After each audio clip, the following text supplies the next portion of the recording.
Anem a començar amb l'última comunicació de l'àmbit 3, que es titula Viatge al passat industrial d'Alcoi, recreacions històriques en UBR 360. Tenim a Eli i a Lluís. Elisa Beneito és llicenciada en Història de l'Art, màster en Gestió Cultural i doctora en Història Contemporània. La seva trajectòria com a professora a l'Institut Pare Vitòria d'Alcoi i investigadora està molt vinculada a l'estudi i la difusió del patrimoni alcoià, especialment del funerari i l'industrial, així com en biografies d'artistes.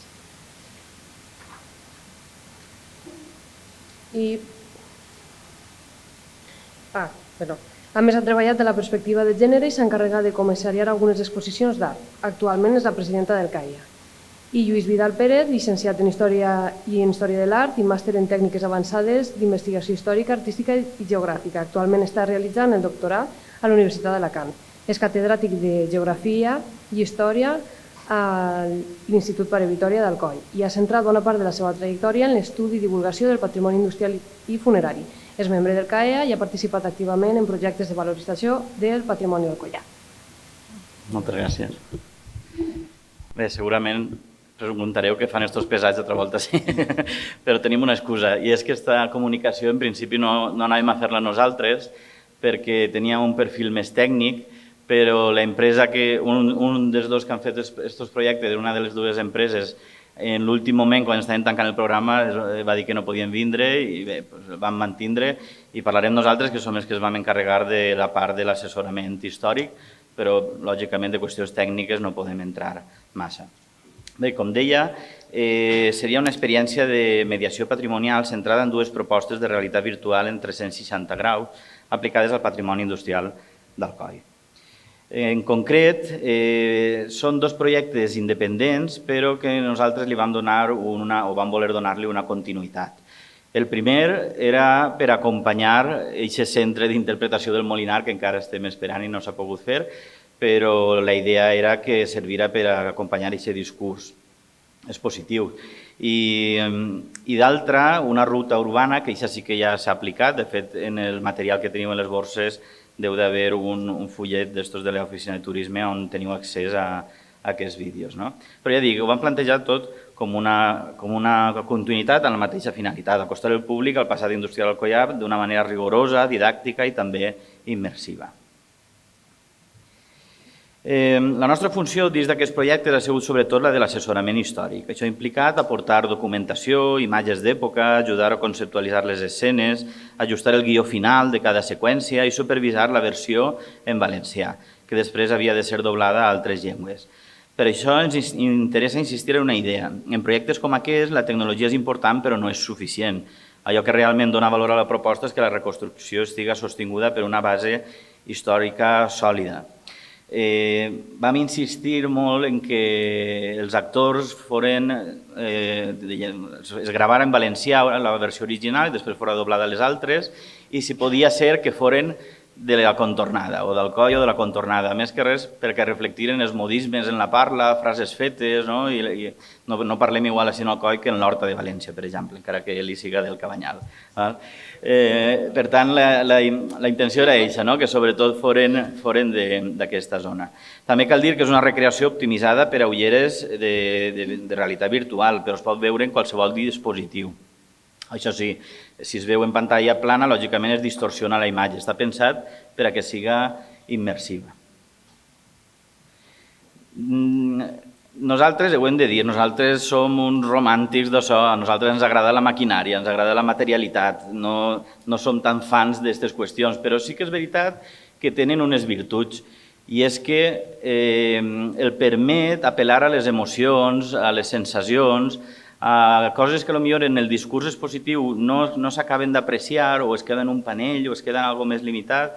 I així sí que ens donava joc a parlar no sols, per exemple, de processos, de fàbriques, màquines, sinó una lectura més completa de la societat industrial alcoiana. Per això les escenes incorporen també condicions de vida i de treball, reivindicacions obreres, qüestions de gènere, desigualtats socials, context polític i bèl·lic. Vam buscar quina era la millor data per ambientar cada escena perquè aquest relat ens permetia contar coses que estaven passant en aquest moment històric. En aquest sentit, la realitat virtual no actua només com un recurs, sinó com una autèntica eina de mediació patrimonial. Ahí teniu en primícia, perquè això encara no ho ha vist ningú, està en un calaix fins que es faci el centre d'interpretació del Molinar, algunes d'aquestes escenes. En concret vam plantejar el primer bloc, 5 punts de recreació per a traslladar el visitant a la zona de primera aigua del riu i al molí del ferro, tal com podria ser. En aquest cas vam triar 1895. Per què 1895? Perquè és quan adquireix una empresa que és Hijos de Juan Soler. Aquestes fàbriques li donen més o menys la morfologia que ha quedat per a després, i damunt era un any que ens donava joc perquè acabava d'instal·lar-se el ferrocarril a Gandia, el ferrocarril dels anglesos. Estem també a l'inici de la Guerra de Cuba, és a dir, que ens donava per a plantejar diverses situacions que es interessaven. La primera escena que veieu ahir a l'esquerra seria un punt exterior. Els que van fer l'empresa... No, es veu, no patistes. L'empresa que ho va fer va anar allí, es va situar en el punt exacte, és a dir, que tu, si t'ho poses allí, pots veure perfectament l'entorn, com seria. I en la primera sí que plantegem un recorregut cronològic un poc més llarg, des del segle XVIII, perquè es veia com va anar evolucionant el paisatge, la xarxa hidràulica, com va anar domesticant-se l'aigua per aportar-la a les fàbriques, i fins a arribar a quan es fa la cúpula ja a principis del segle XX, la cúpula del Brollador. La segona sí que ja la situem en aquest any de 1895 que comentaven, en l'exterior del molí del ferro. Com el que vos comentava, fixeu-vos que la imatge es distorsiona, però si tinguérem unes ulleres de realitat virtual estaries immers en aquesta escena. Allà ja són en actors reals. Un exemple, si anit vau vindre la visita del cementeri, el que està ahí, que és el propietari, el senyor Soler, era anit Ramon Llorens, el del Fin del Melón. És a dir, que hem buscat actors d'ací, i que en aquest cas era Joan Gadea, i que tinguin la parla també. Era el meu home. Bueno, sí, i ell també va fer una intervenció. Una d'aquestes que veieu ahir burgeses era ell. Era el meu home. Era ell. Molt bé. A veure, però, que m'ha perdut. En l'exterior del molí del ferro el visitant adopta el paper d'un aprenent, així el visitant adopta un rol. Seria un aprenent que arriba a treballar a la fàbrica, i aquest recurs em semblava molt útil perquè facilitava la identificació amb l'escena i feia més natural l'entrada al relat. Després ja passàvem a l'interior. En primer lloc teníem el despatx del propietari, se'n van passar un poc ahir amb el despatx, per ser un despatx d'una fàbrica pareix més el despatx de sa casa, però bueno, aquests projectes també tenen unes limitacions, com això està fet amb fons europeus, els terminis administratius són els que són, crec que eren 3 mesos per a fer-ho tot, clar, 3 mesos, fer el guió, buscar els actors, registrar-ho, modelar tota l'escena, el ve molt justet, i al final no es pretén fer una reconstrucció arqueològica. Si mireu aquestes fàbriques, lògicament no podien ser tan netes, aquestes fàbriques, o el soroll que hi hauria no ens permetria escoltar a les persones. No es tracta d'això, es tracta més de buscar altres coses que es poden servir per al discurs museogràfic. Com deia, en el despatx, el propietari i l'encarregat introdueixen la part més tècnica relacionada amb les fonts d'energia, les seccions i la maquinària. I després tindríem 2 escenes en la secció de filatura i en la secció de telers, que estaven allí en el mateix edifici, i així la perspectiva s'amplia. Ja no parlem només de producció, sinó també de condicions de vida i de treball, de mobilització obrera, del treball infantil, per ahir es veu algun xiquet, no sé si ho arribeu a veure, desigualtats salarials, contextos històrics, com la Guerra de Cuba. És així on la fàbrica es revela com un espai de producció, però també com un espai de relacions socials i de conflicte. Aprofite que també estem en confiança perquè si els que veniu de Terrassa és possible que vos sone alguna màquina que n'hi ha per ahir. És que vam fer espionatge industrial, vam anar a fer algunes fotos i les vam aprofitar perquè havien de buscar recursos per a que tingueren les empreses aquests elements de recreació. Bé, jo vaig a parlar de la segona gran línia de treball que van continuar en aquests projectes europeus, esforços europeus, i és la ruta urbana Alcoi Viatge al Passat, o també, com es sol dir, Alcoi Time Machine, que m'encanta, és com molt del Ministeri del Temps. Bé, va ser concebuda com una continuació natural del projecte aquest del Molinar i estava articulada en diversos espais reals de la ciutat. En concret, teníem per un costat 2 escenes del carrer, 2 escenes a l'edifici del Bambú, seu de l'empresa de Papeleres Reunides, i dues a la Fundació Rodes Hermanos, que és precisament on estem avui en dia, així ara mateixa. Sí que llavors trobem la ruta urbana en aquesta diapositiva del carrer Sant Nicolau i del carrer Sant Llorenç.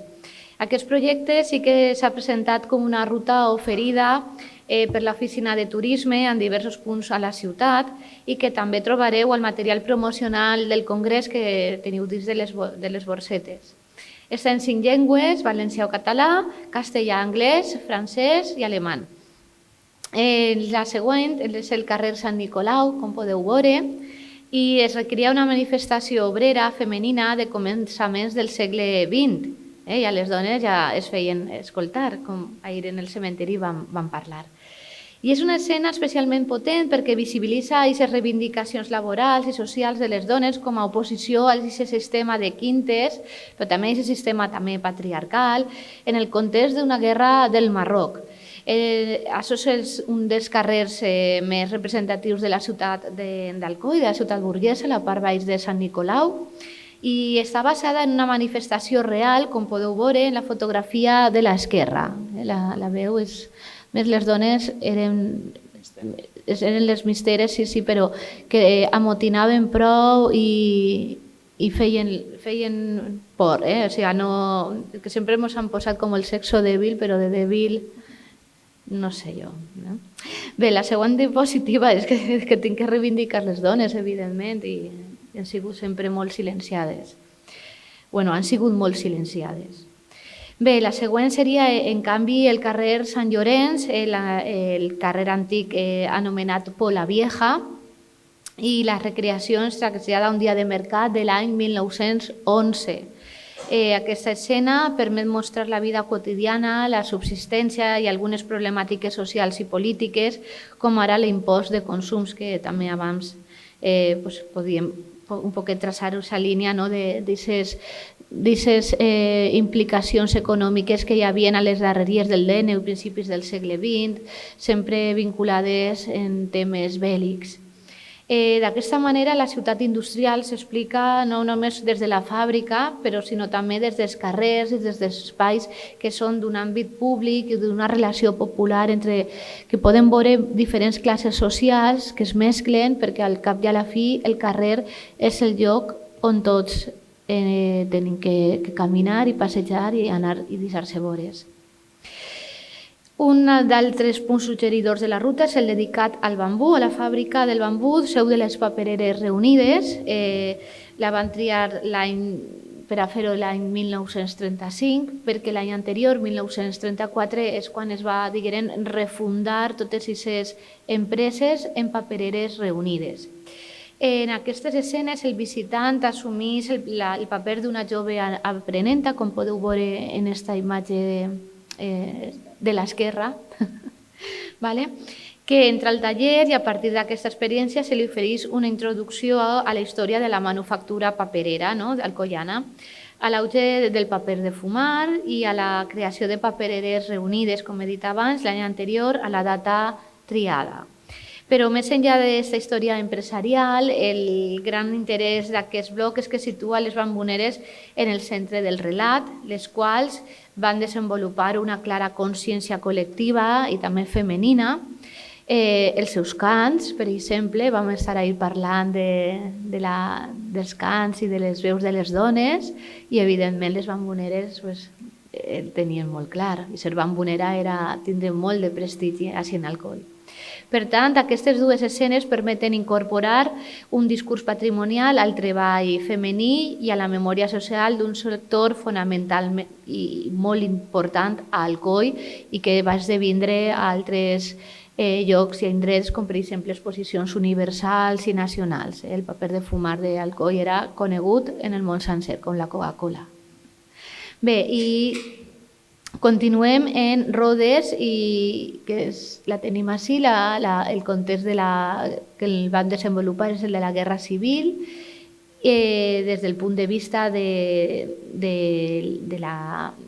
context aquest de 1938, que és on estem ara mateixa, podeu veure els edificis ahí fora, i si vos fixeu, aquesta sala és un dels dos edificis bessons que apareix en la primera imatge que vos ha assenyalat Lluís.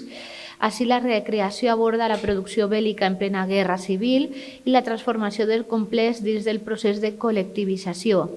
Aquestes escenes connecten patrimoni industrial, història política i econòmica de la guerra i a més permeten contextualitzar el paper de la metal·lúrgia alcoiana, que havia nascut com un sector auxiliar del tèxtil i del paper i que ja al segle XX ja es va assolir un grau d'especialització tècnica. Si recordeu, ahir en el cementiri us vaig explicar un poquet en la tomba feta de ferro i aquesta vinculació també en el món industrial que teníem. En el cas concret de Rodes, la recreació ajuda a explicar la seva evolució industrial i també la seva inserció en un moment històric especialment convuls. He de dir que fa uns anys, no fa molt, quan van començar a rehabilitar aquesta manzana de fàbriques, van trobar-ne i van tindre que desactivar algunes bombes que estaven soterrades baix de terra. O sigui que si els treballadors van estar treballant des del final de la Guerra Civil fins que la van desmantellar, damunt d'un arsenal, i mai millor dit, o sigui, molt potent. I bé, per a finalitzar un poquet, des de les aportacions que vam fer al projecte, des del nostre punt de vista, la recreació virtual en 360 graus és una eina eficaç i rigorosa per a la interpretació del patrimoni industrial, com bé ha dit Lluís, però sempre que es fonamenta en un assessorament sòlid i històric. És el que sempre diem, que no podem inventar-se les coses que no coneguem, però sí que podem investigar-les i veure i crear paral·lelismes. Sempre que es fonamenta, ja dic, en aquest vessant sòlid, històric. I la immersió no queda reduïda a una simple escenografia. En segon lloc, també destacar la capacitat d'incorporar una mirada més complexa sobre la societat industrial, incloent veus i experiències que sovint han quedat en segon terme, especialment les de les dones treballadores i les de les xiquetes i xiquets, perquè a voltes ens n'oblidem, però els xiquets i les xiquetes tenien encara menys drets que les dones. I en tercer lloc, l'accessibilitat, ja que les experiències es poden visualitzar en qualsevol tipus de dispositius, amb la possibilitat de diverses llengües i fins i tot amb subtítols i d'arribar a un públic molt divers, tant de manera didàctica com també d'una manera més cultural i més professional o tècnica. En tercer lloc, per a concloure, ens agradaria insistir en una idea molt simple, que la realitat virtual és realment útil en patrimoni quan ajuda a contextualitzar, interpel·lar i humanitzar els espais. Ara bé, la recreació virtual és un complement molt interessant i volem recalcar aquesta paraula, complement, d'acord? Però no ha de ser l'objectiu final.